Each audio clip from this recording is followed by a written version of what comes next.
Okay, so every December you see it. It's almost like clockwork. This, uh, this really powerful narrative starts making the rounds online, on the news, everywhere. Oh, absolutely. It's unavoidable. The argument that Jesus, Mary, and Joseph, when they fled to Egypt, that they were basically refugees or, undocumented migrants, asylum-seekers. They use all these modern political terms. And it's almost never just a simple historical observation, is it? It's usually wielded as a kind of rhetorical hammer. Exactly. It gets sharpened into a direct accusation. Right. The implication is, if you support modern immigration enforcement, if you believe in national borders or, deportation procedures, Then you're on the side of Herod. You would have been against the infant Christ. it's an incredibly compelling, very emotionally powerful argument. It tries to draw a straight line from a 2,000-year-old sacred story right into the middle of one of today's most heated debates. Okay, let's unpack this. It, Because, you can't deny the emotional weight of that analogy. It's powerful. yeah. But our whole mission here on the deep dive is to chase down conceptual precision. And when you look at the sources you've shared, they argue that this whole attempt to sort of draft the Nativity story into modern politics, it just completely collapses. It does. And not because the flight wasn't terrifying or traumatic for them. Of course it was. It collapses because the historical, the legal, and frankly, the geographical facts just don't line up with our modern world. So we're essentially taking a first-century event and trying to force it into a 21st century legal box. A box it was never designed to fit in. The entire exercise fails because the ancient world didn't have the modern nation state. That structure, that idea of sovereign borders, the way we think of them, it just didn't exist. So when we make that analogy, we're collapsing some really critical distinctions. We are. We're mixing up ancient internal movement with modern international migration. They are not the same thing. We're treating Roman imperial subjects, people who had a specific legal and political status, as if they were modern non-citizens, as if they were foreigners with no right to be where they were going. Exactly. And maybe the biggest leap of all is that we're replacing a divine warning narrative, a story about prophecy and God's protection, with the language of international refugee law. Right. So we're imagining them crossing this hard, hostile border between two separate countries. When in reality, that is the core historical mistake. They did not leave their country. They did not cross a national border. They never entered a foreign nation state. Because they lived, traveled, and fled entirely inside the Roman Empire. As lawful subjects. They were never outsiders. And once you grasp that single political and geographical fact that they were just moving around inside one massive unified imperial system, it changes everything. The whole refugee analogy just falls away. Okay, so that's our starting point. Let's dig into that because it seems like everything else hinges on understanding what Rome actually was. Here's where it gets, I think, really interesting. It does. To understand the Nativity, you first have to understand Rome. And the sources suggest that Rome is probably the closest ancient equivalent we have to a modern continental-scale nation-state. It's not a one-to-one comparison, of course. We have to be careful. Rome was an empire. It was built on conquest. It wasn't a democracy. Right. But if you're looking for an analog in terms of, say, governmental structure, a clear political hierarchy, and just sheer unbroken territorial control, it's a helpful comparison. Think of something like the modern United States or maybe the EU if it had a single, all-powerful federal government. That analogy is so important for just recalibrating how we see this. We're talking about an empire at the time Jesus was born that stretched from Spain To Pillars of Hercules, yeah. all the way across the Mediterranean, deep into Syria, and then all the way across North Africa.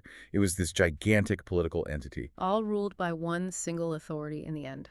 Caesar, the emperor in Rome. And that huge scope is the absolute key to the Holy Family's story. The land they were on, from Judea all the way to Egypt, it wasn't split between two different countries. Not at all. Both places, though they were run a bit differently, fell squarely under Roman authority. So let's talk about those administrative differences, because I think the detail really matters. Judea, at that moment, was ruled by Herod the Great. He was a client king. What does that actually mean? A client king was a local ruler who was allowed to manage internal affairs.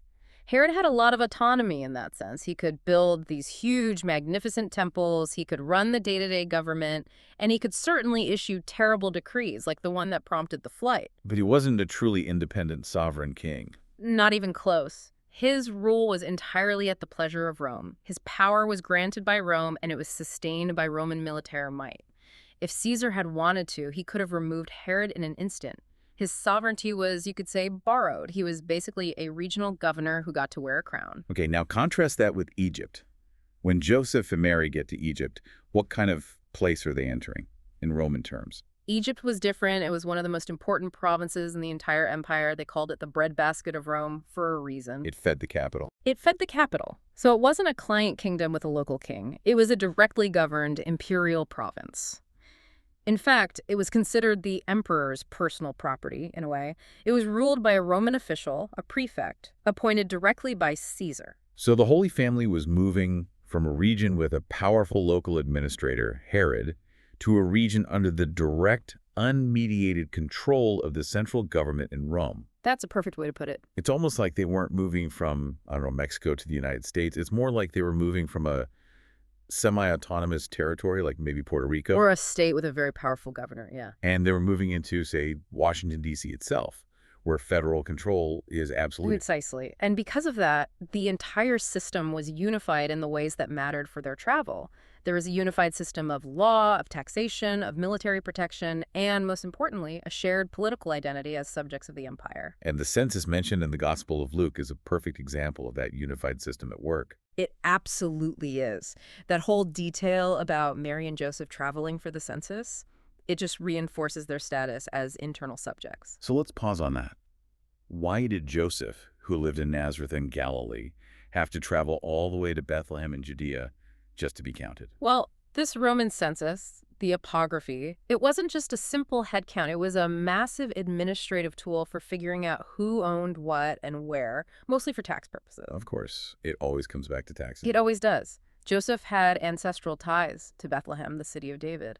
So the Roman requirement for him to go back there to register, even though he lived somewhere else, it just shows you how organized Rome was at tracking its subjects across these huge distances. So both of their big journeys, the one to Bethlehem for the census and the flight to Egypt to escape Herod, were movements dictated by or made possible by the Roman system itself. Exactly. The trip to Bethlehem was them complying with a Roman order. Their flight to Egypt was them using the geographic unity that Rome provided to find safety. They were never outside the system, they were moving within it. Which brings us to the core question. Why was someone from Judea not a foreigner in Egypt? Because in the Roman world, for people inside the empire, the lines between provinces were administrative, not national. In our world, you cross a border and boom, you're a foreigner. Your legal status changes instantly. Right. You need a visa, a passport. But someone born in Galilee, which was Roman territory, did not suddenly become an immigrant just by walking into the province of Egypt, which was also Roman territory. Okay, but hold on. There was still a huge difference between being a Roman citizen and just being a provincial subject, right? Mm-hmm. They weren't citizens in the way that, say, the Apostle Paul was later. That's an excellent point, and we absolutely have to be precise about that. No, they were not citizens with a capital C. They didn't have the full package of rights. They couldn't vote in Rome's elections. They didn't have the legal protections like the right to appeal directly to Caesar that Paul famously used. They were subjects. But that status, just being a subject, was still a world away from being a true foreigner. A world away. Being a subject meant you were under Roman jurisdiction. You were part of the system. You were taxed by it, yes, but you were also theoretically protected by it. It gave you a kind of lawful presence across the entire empire. So the modern idea of being an illegally present person. It just couldn't apply to them when they were moving internally. That concept only makes sense when a foreigner, an outsider, crosses a sovereign border without permission. They were insiders from the start. So their journey really was like a family moving from California to Nevada today. It's the best modern analogy we have. The laws and local government might be different in Nevada, but you're still in the United States. You're still a U.S. citizen. You're not crossing an international border. The difference is like driving from LA to Vegas versus driving from Tijuana to San Diego. The first is just a domestic trip. The second involves two sovereign nations, international checkpoints, and a whole legal process where you are officially classified as an alien seeking entry. The Holy Family story is clearly the first war. So the very thing that made Rome so powerful, its scale, its unity, is the same thing that protected them. Exactly. The threat was local. It was from Herod, a Roman client. The solution was to simply relocate to another part of the same vast Roman system, Egypt, where Herod's local authority couldn't reach.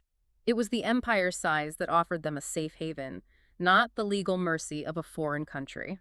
The moment you see Rome as one big political space, the whole refugee analogy just dissolves. It has to. They weren't stateless.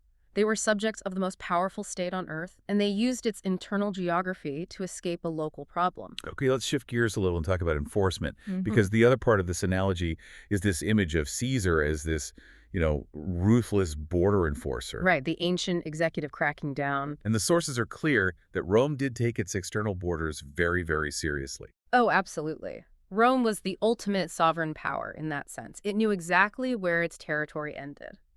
If you look at the empire's external frontiers, what they call the limes, like the Rhine River, the Danube, the eastern desert frontier with Parthia, Caesar enforced those lines with extreme prejudice. Those were the real borders in our modern sense. Those were the borders. So, what did that enforcement look like? How did Rome treat actual outsiders, real foreigners who tried to get in without permission? It was organized, it was militarized, and it was often incredibly brutal. Roman legions patrolled those frontiers constantly. If a group of people, often, a whole Germanic tribe, tried to cross into the empire without permission, they were usually met with force. They were repelled. They were repelled. Rome dictated all the terms of entry. They would expel groups that snuck in, and if they did let foreigners settle, the peregrini, they did so under very strict conditions. They would control where they lived, what they did. Their status was always conditional and closely monitored. So in that very specific role, defending the external border against foreigners, Caesar does kind of look like a modern head of state enforcing immigration law. In that one function, yes. But here is the critical distinction we have to keep coming back to. That entire framework of external enforcement has nothing to do with the Holy Family. Because it was all aimed at keeping outsiders out. Exactly. The whole system of patrols, violence, and refusal of entry was for foreigners.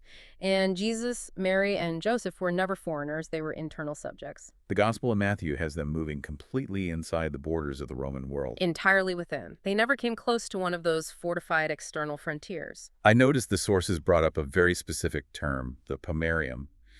Could you explain what that is and why it's a useful idea here? Yeah, that's a great detail. The pomerium was the sacred, ritually defined boundary of the city of Rome itself. It wasn't a wall, but a line on the ground. Crossing it had huge legal and religious consequences. For example, a general was forbidden from leading his army across the pomerium into the city. It was the line between the military and civilian world. In a sense, yes. And while it technically only applied to the city, you can think of the entire empire as having a conceptual pomerium. There was a clear line between the inside, the Roman world, where Roman law and authority operated, and the outside.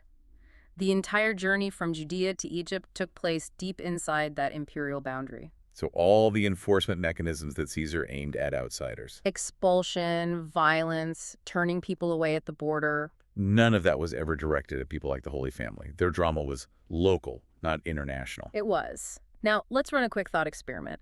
What if the Holy Family had been fleeing from, say, the rival Persian Empire of Parthia and trying to get into Roman Syria? Okay, so then they would be foreigners trying to cross the external border. Exactly. And in that case, the Roman soldiers on the frontier would have absolutely functioned as the equivalent of modern border patrol agents. They would have stopped them, questioned them. They would have asked where they were from, what they wanted, if they had permission. They might have turned them away. They might have arrested them. That scenario would fit the modern debate. But that is explicitly not the story the Bible tells. Their flight was inward, not inward bound. And for subjects just moving around inside the empire, travel must have been pretty common and relatively unrestricted. It had to be. Think about it.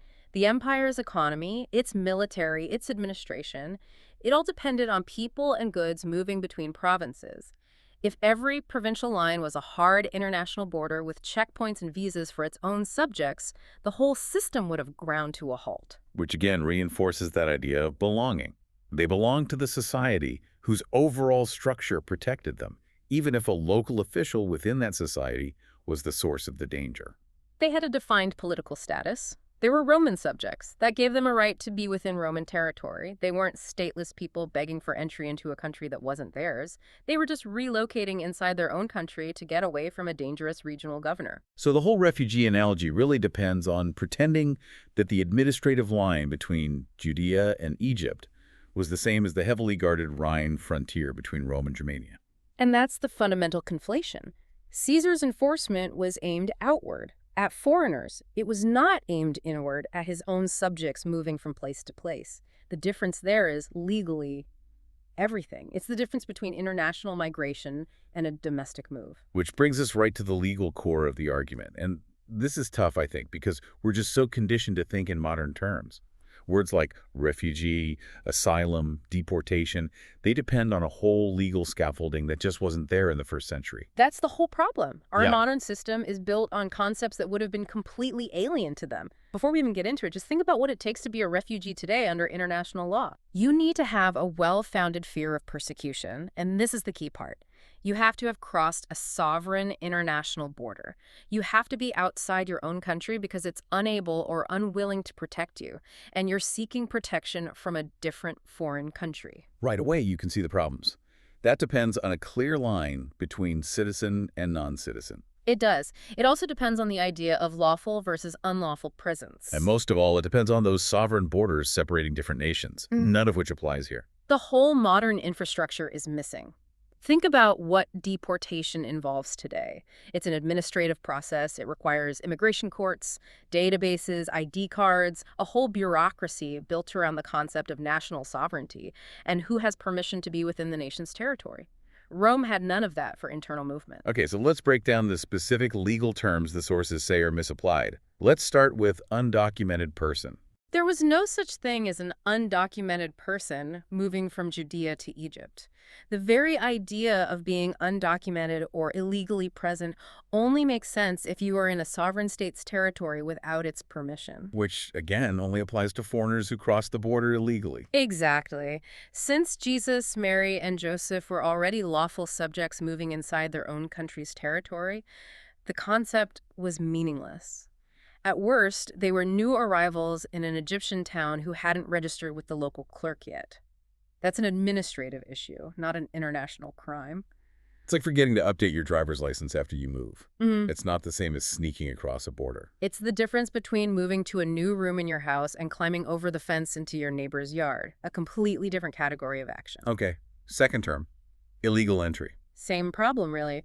For Roman subjects, moving between provinces was just relocation. There was no law or legal category that defined that movement as illegal entry. They were moving through a political space they already had a right to be in.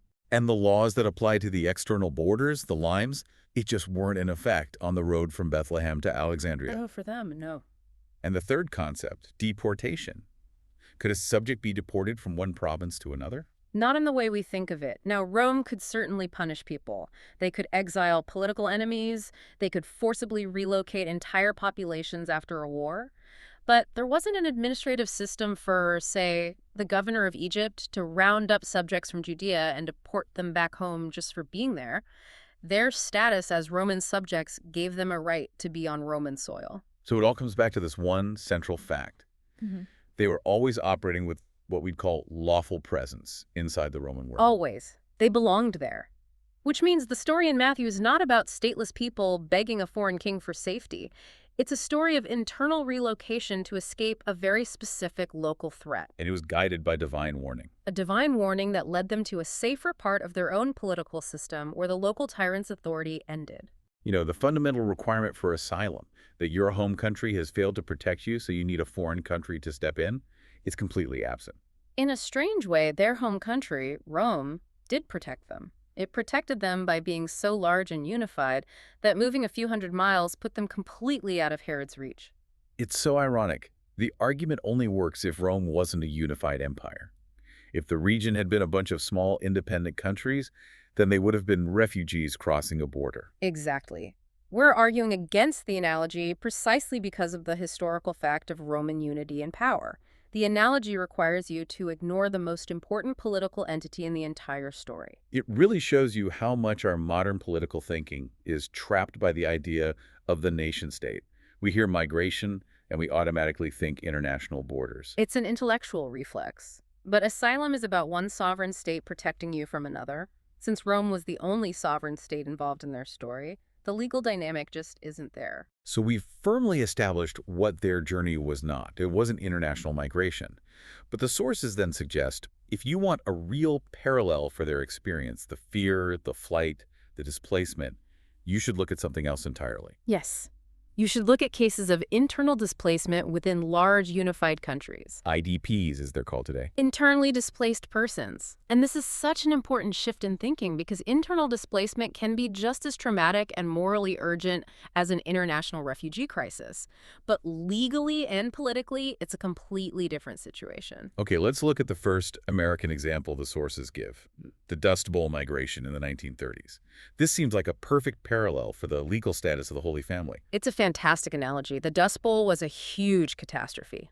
Hundreds of thousands of American citizens, the Okies, were forced off their land by environmental collapse and economic depression. They were starving. So they fled west, mostly to California, looking for work. Right.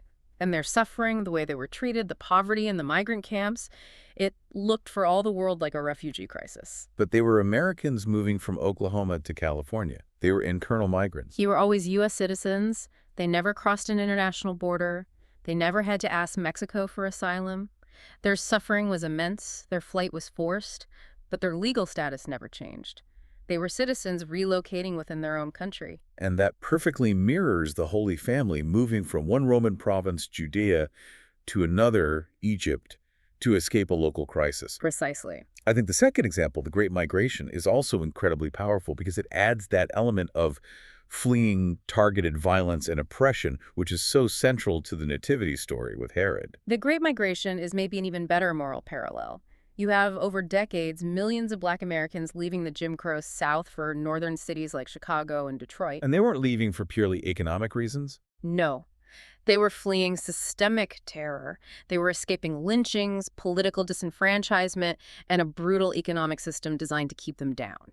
It was a massive, coerced movement of people seeking basic human dignity and safety for their families. That is persecution. They were fleeing a system that was actively trying to harm them and their children, just like the Holy Family was fleeing Herod. Yes. They were internally displaced people fleeing an organized, hostile subjurisdiction. The reasons for their flight, the fear, the coercion, the persecution, are morally identical to the reasons people seek international asylum. They were leaving places that were unwilling and unable to protect them. And yet, once again, legally, they were not refugees under international law. No, they were American citizens moving within the United States. Their journey, as profound and morally significant as it was legally a matter of internal relocation. They were using the geography of their own country to escape a failed and hostile regional government. This distinction is so important because it allows you to fully acknowledge the suffering and the terror of the Holy Family's flight without twisting the legal and historical facts. They were internally displaced persons. The source material is really clear on this. These examples show that displacement can be horrible and on a massive scale, but it doesn't automatically trigger the specific laws that govern international refugees. Those laws require borders and different countries and asylum claims.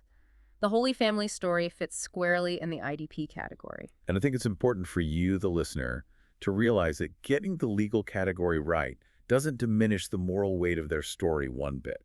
Not at all. In fact, it helps clarify where the moral responsibility lies. The failure of the Great Migration was a failure of the American federal system to protect its own citizens in certain states.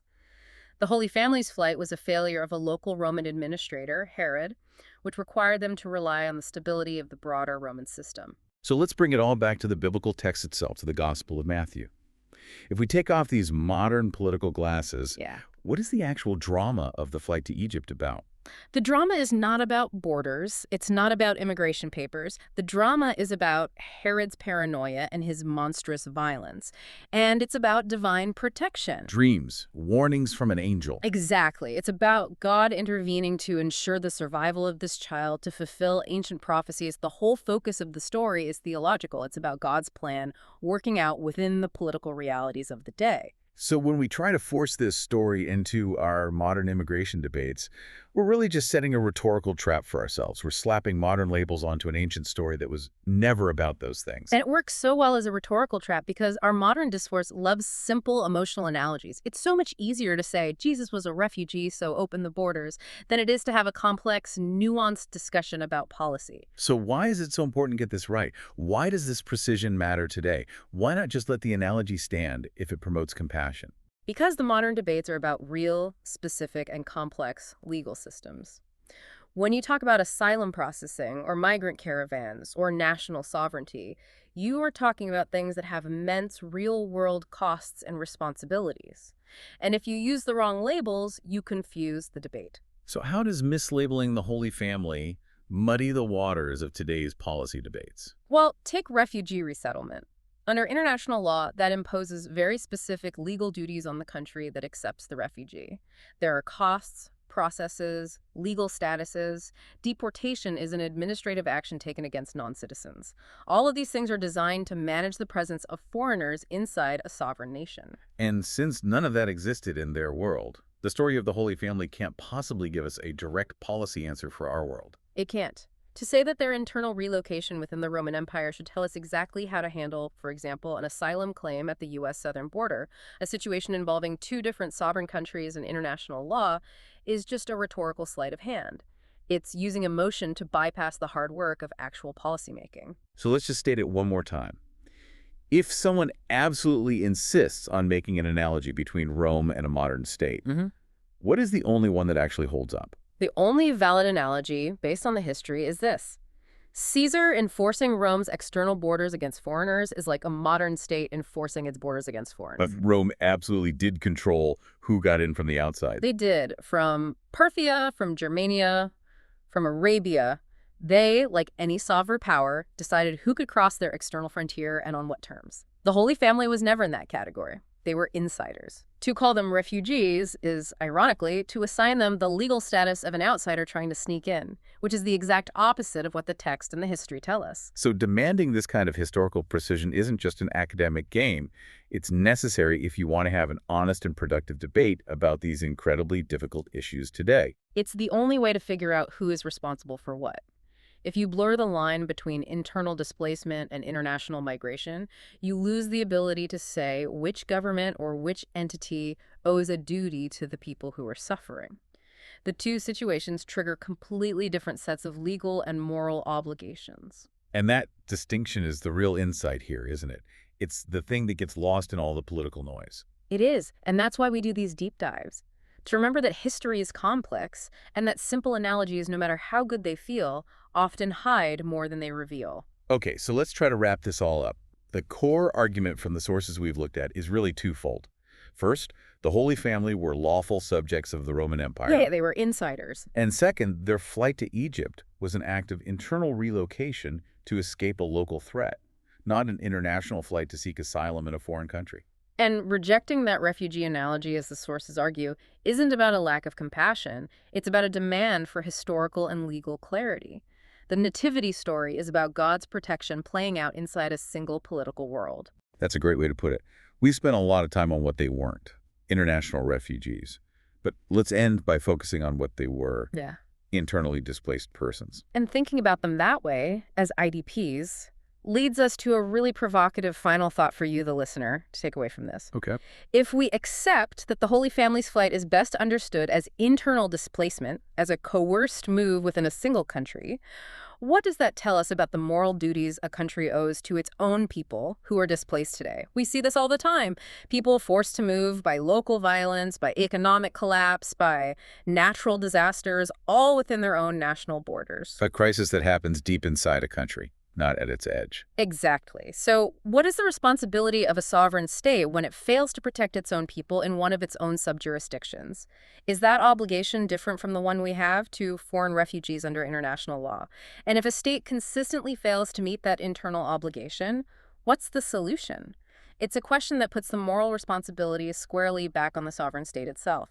A question that is incredibly relevant today, reminding us that some of the greatest human tragedies happen far from any international border. Welcome. Thank you for joining us on this deep Today, dive. we're diving into a sharp piece of analysis that really takes on the political narrative around the Nativity story. Right. It argues the Holy Family weren't refugees at all, but were actually internal Roman subjects just relocating. Exactly. So let's get right into how we can make this already compelling argument even stronger. The core thesis here, it really hinges on this legal distinction between a refugee and an internally displaced person, an IDP. And the material makes an exceptionally precise case for it, showing they never crossed a real sovereign border. Yeah, but what I like is that the author seems to know this precision it risks sounding a bit academic, maybe even cold. Well, that's the thing. The defense against that, against the charge of lacking compassion, it only shows up way at the end in Section X. And by then, it might be too late. They might just, shut down before they get to your real point. So here's the thought. While the legal distinction between refugee and internally displaced person is central to the essay's precision, the material could more proactively redefine the moral obligation associated with IDPs to secure the argument against charges of lacking compassion. Yes, that's a huge weakness right now. We don't want the reader thinking the author believes the suffering was somehow less important just because the legal term is different. Of course not. The weakness is that by delaying that moral defense, you let the reader frame it as just intellectual hair-splitting. And that's not fair to the argument. Because the author knows that things like the Dust Bowl or the Great Migration, those were profound moral crises. Exactly. So the suggestion is, immediately pivot the moral weight of the IDP status right after you establish the legal point. Use those American crises not just as legal parallels, but to show the huge demanding moral obligations that internal displacement creates inside a single state. Okay, so you establish the legal difference, and then you immediately assign this new, maybe even heavier, moral weight to that IDP category. That's a powerful move. It is. So let's talk concrete examples. If we're going to put this idea that rejecting the refugee analogy isn't rejecting compassion, right up front, say in Section 2, what does that look like? Well, you use those incredible modern analogies the author already has. The Great Migration. The Great Migration. Millions of people weren't crossing international borders, but they were absolutely forced to move, fleeing state-sanctioned violence, deep economic oppression. That movement, even though it was internal, created a massive moral and political obligation on the government. That connection is key. It immediately grounds this sort of abstract Roman legal status in a painful, very relatable modern crisis. Yes, it lets the reader accept your legal point without feeling like they have to sacrifice their empathy. So, concretely? Concretely, the author should use the moral weight of the Great Migration to show that fleeing Herod's threat compels an equally powerful but internal obligation on Rome. It immediately redirects the reader's focus from border crossings to internal protection failures. It shows that IDP status isn't a lesser moral category. Not at all. It's a different one that demands accountability from within, and framing it that way right up front protects the entire argument. That is a fundamental reframing. It really tackles the argument's vulnerability head-on. Okay, so now let's talk about the structure of the historical evidence itself. The foundation, that Rome is the closest ancient analog to a continental-scale nation-state, that's in Section 2. It's exceptionally strong, but the full punch of that idea feels a little delayed. I agree. The impact is fractured right now. So, the crucial distinction between internal movement and external border enforcement, which underpins the entire argument, could be presented earlier and more seamlessly woven with the Roman analog to maximize the reader's immediate understanding of the ancient legal landscape. Yeah. The weakness is that the key evidence, Caesar's strict external border enforcement in Section 3, and then the legal status details in Section 5, they're separated from that core analogy in Section 2. Which means the reader doesn't immediately grasp the full weight of the argument. You know, the idea that the Holy Family never behaved like modern migrants crossing a guarded sovereign line. Precisely. You need to create an immediate, powerful contrast. The structure should feel like a quick historical reveal. You say Rome is unified, then you immediately show how terrifyingly serious they were about keeping people out. Only to then show that this mechanism never applied to the Holy Family. Right. But right now, we state the unity, and then we wait 2 whole sections to talk about the violence of that external perimeter. So the suggestion is clear. Consolidate the historical evidence. Bring it all together. Both its unified internal law, taxation, political identity, all that, and its violently enforced external border. Put it all into one powerful early section. And use that external enforcement to create this really dramatic contrast with the Holy Family's internal movement. For concrete examples, just move the core points from Section 3. The details on Caesar enforcing the Rhine, the Danube, the eastern frontiers, how he repelled groups from Parthia or Nabatea. Move that stuff directly into Section 2. That would create a much more powerful statement right after the intro. You clarify that Rome governed from Spain to Syria, and, crucially, that the enforcement mechanisms Caesar used on outsiders were never applied to internal subjects like Jesus, Mary, and Joseph. Yes, it frames the entire rest of the analysis. And it means the author can then deploy that killer analogy. The one about moving from Judea to Egypt being like Moving from California to Nevada, not crossing from Mexico into the United States. And when that analogy hits, it's not just a clever comparison, it's an historically verified claim, because you've already laid the groundwork. It just streamlines the whole narrative. Maximum efficiency. That's a very effective structural adjustment. It helps the pacing immensely. But to truly, lock the argument down, we need to address the historical nitpickers. Ah, yes. The ones who will try to complicate the idea of a lawful subject. Right. The piece makes this bold assertion that the family were always lawful members of the imperial world. That claim is vital. It is necessary, yeah. But I do worry that a knowledgeable reader might pause there. The author clearly has deep expertise, and they know that historical status often comes down to the difference between a full Roman citizen and a mere subject in a client kingdom like Judea. Okay, so maybe. To solidify the claim that the Holy Family were always lawful subjects, the material needs to briefly address potential nuances in Roman political status that might complicate or challenge the monolithic view of guaranteed internal freedom of movement. I see the risk. By just ignoring that citizen versus subject distinction, you're kind of leaving an opening.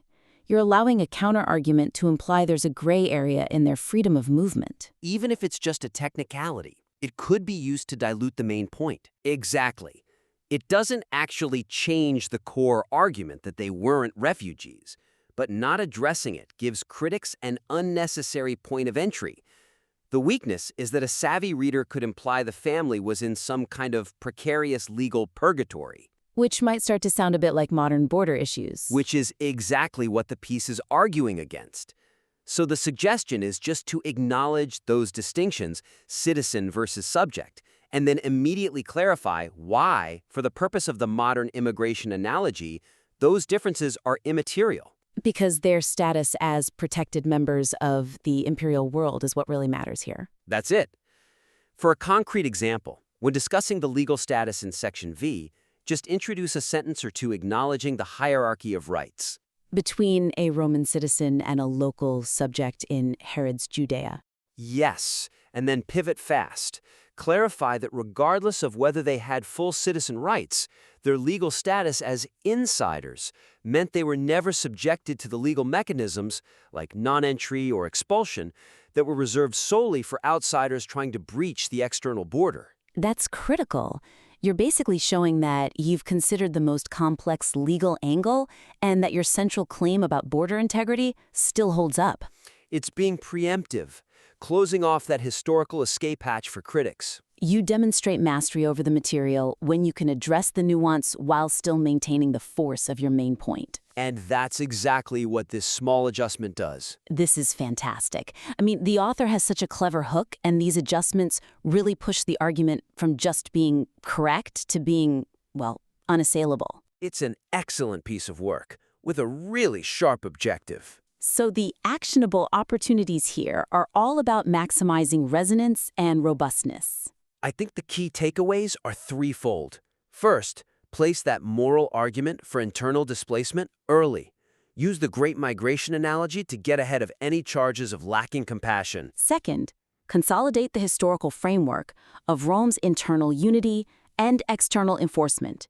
Put it all in one early section so that geographical analogy lands with maximum force. And finally, just briefly account for those internal Roman status distinctions, citizen versus subject, to preemptively show how robust your central legal claim really is. These adjustments should absolutely help your argument achieve maximum impact and clarity. We invite you to submit your revised material back to the critique once you've implemented these suggestions. Every year we hear the Nativity story, and almost immediately we see its use in modern political commentary. Specifically, the Holy Family's journey from Judea to Egypt is often equated with the experience of modern refugees or even undocumented migrants. It's a very powerful analogy that gets used a lot.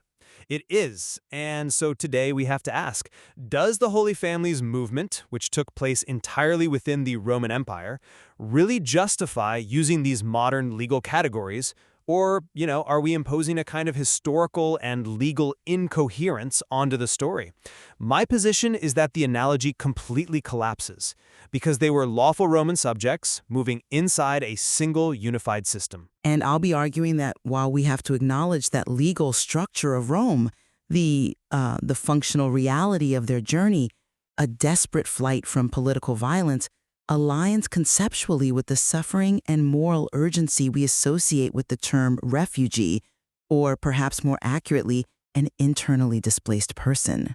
Well, my position really demands historical and legal precision. To claim the Holy Family were refugees is to collapse these essential categories separating ancient internal movement from modern international migration. And this distinction is critical because all of our modern law and policy is built on the idea of the nation-state border, a structure that was just wholly absent from their world.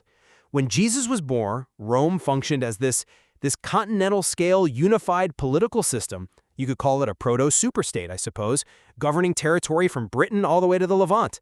So movement from Judea, which was, governed by a Roman client king, Herod, into Egypt, a direct imperial province, that was entirely internal. They didn't leave their country, they didn't cross a national border, and they certainly didn't enter a foreign nation-state.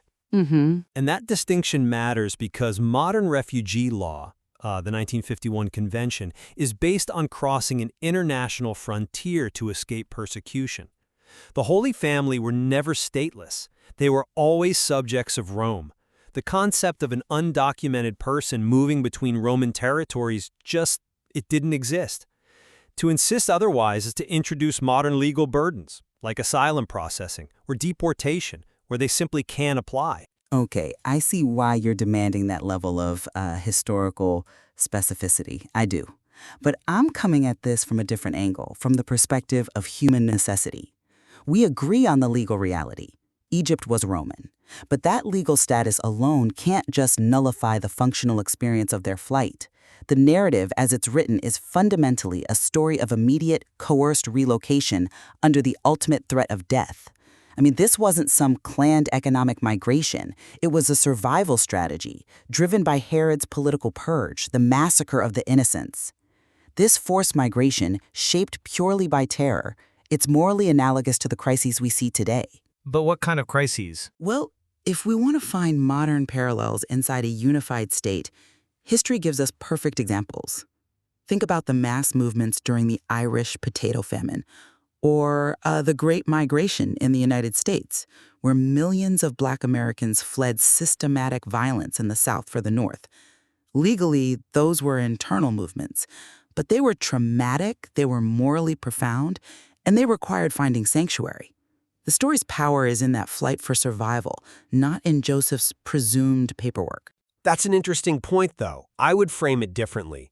I'd actually double down on the integrity of Rome as the continental nation-state analog. Because, you see, the moral conclusions you're drawing depend entirely on where we place the vulnerability. Let's just look at how Rome actually treated its borders. The sources are pretty clear that Caesar strictly enforced Rome's external frontiers, the Rhine, the Danube, the eastern lines against Parthia. Now, those borders function precisely as modern international borders do. They were there to repel unauthorized external migration. The Holy Family never went near those boundaries. They were moving from one administrative zone to another inside the secure perimeter of the Pax Romana. Right. I'm just not convinced by that exclusive focus on the external Roman walls. You're making the analogy hinge entirely on where the violence came from. Was it from outside the wall or inside? And while yes, legally they were protected by Rome overall, the most immediate, brutal threat came from a hostile government official inside the system, Herod. A client king, yes. Right. So the disagreement here is really about jurisdiction versus function. Yes, Rome was the overarching legal umbrella, but the threat was localized and deadly. For a family in Bethlehem, Herod's soldiers were agents of execution. Their flight was functionally identical to fleeing a state terror group, even if their destination was technically within the same empire. That 400-mile journey was an immense trauma. It is the very definition of displacement. But that functional trauma, while it's undeniable, is exactly why we have to be precise with our terms. The distinction between an internationally recognized refugee and an internally displaced person, an IDP, it exists for a reason. Because the legal remedies are different. An international refugee crosses a border, meaning their original state has failed them. An IDP, like the Holy Family, has fled within their own state's borders, meaning that state, in this case Rome, retains the primary legal obligation for their protection. To blur this distinction and just call them refugees is to dismiss the specific responsibilities Rome held, and it really muddies modern discussions. If we accept they were IDPs, the analogy is powerful and it's sound. If we insist on calling them international refugees, we are imposing modern international obligations on an ancient empire. Okay, that refinement is helpful. Classifying them as IDPs, that does capture the legal reality while still acknowledging the coercion. But the emotionally powerful claim that they were refugees, that often serves as a kind of shorthand for their vulnerability, for their statelessness before the immediate threat. The narrative shows a family seeking true sanctuary from a hostile local authority. So to just dismiss this moral drama by saying they were lawful subjects or IDPs, it misses the immediate crisis. When Herod's assassins are at the door, does Joseph's theoretical right to appeal to some Roman consul in Alexandria truly mitigate the terror of that night, or the necessity of just running? I see why you focus on that vulnerability. I do. But let me offer a different perspective, rooted in the consequences of the language we use. Modern policy debates about immigration and asylum, they involve immense infrastructure, huge administrative costs, legally binding obligations. You have resettlement programs, asylum courts, border agencies, and these systems only function because the distinction between citizen and non-citizen, sovereign territory and foreign territory is absolutely clear. Sure, but And so to insist they were undocumented or asylum-seekers is to confuse internal displacement with external crossing. It imposes the modern administrative machinery of international law onto a world where those frameworks just didn't exist. This lack of precision has serious consequences today. It uses scripture to demand policy solutions, like open borders or specific asylum processes, that are only applicable to international migrants, not internal ones. We risk diluting modern asylum law by overextending the analogy. I understand the concern about diluting specific legal categories. But that line of reasoning suggests the only vulnerability that matters is the one validated by a modern international convention. My argument is that the text itself provides the moral validation. When we read the narrative, we don't find a discussion of travel documents. We find an event driven by fear and the search for security. The vulnerability wasn't just lacking a safe place to stay, it was the lack of protection from the state mechanism that Herod was using. But the source of the coercion matters. The distinction you're pressing between an IDP fleeing internal tyranny and an international refugee fleeing the same is, from a moral standpoint, administrative. The imperative placed upon the host community remains the same. Welcome those fleeing violence. This narrative instructs on the sacred nature of sanctuary, not on the correct application of a visa stamp. I appreciate the focus on sanctuary, but we have to return to the source of that coercion, or we misinterpret the history. If we must draw parallels, we have to be precise. Caesar's enforcement of external borders, that is the correct historical analogy for modern border control. The Holy Family's flight was motivated by Herod's internal political violence against his own subjects. Confusing Herod's tyranny with a modern immigration official enforcing border law is the fundamental error here. Their problem was a tyrant, not their immigration paperwork. That is a compelling argument, but have you considered the theological function of their journey, which I would argue matters more to the listener than the fine print of Roman law? The flight establishes this profound connection between the divine and the vulnerable. Whether they are legally IDPs or international refugees, the story is still one of flight for survival. It highlights that even the Messiah must rely on the compassion of strangers. We can't ask the text to answer our specific administrative questions, like how they'd fare under current asylum rules, but it provides essential moral context about our obligation to all who are fleeing violence, regardless of which legal box they happen to fall into. So for me, it comes down to this. The claim that the Holy Family were refugees is a historical and legal confusion. They were Roman subjects relocating within the empire. It's a story of internal displacement under political threat. Using it as a blueprint for modern international immigration policy just confuses two very different things. And for me, the narrative is about suffering and flight, coerced by violence. And that reality connects the Holy Family's experience directly to the moral urgency of modern crises. So while legal precision would classify them as internal movers or IDPs, the moral weight of their plight, the necessity of sanctuary, remains central to the story's power.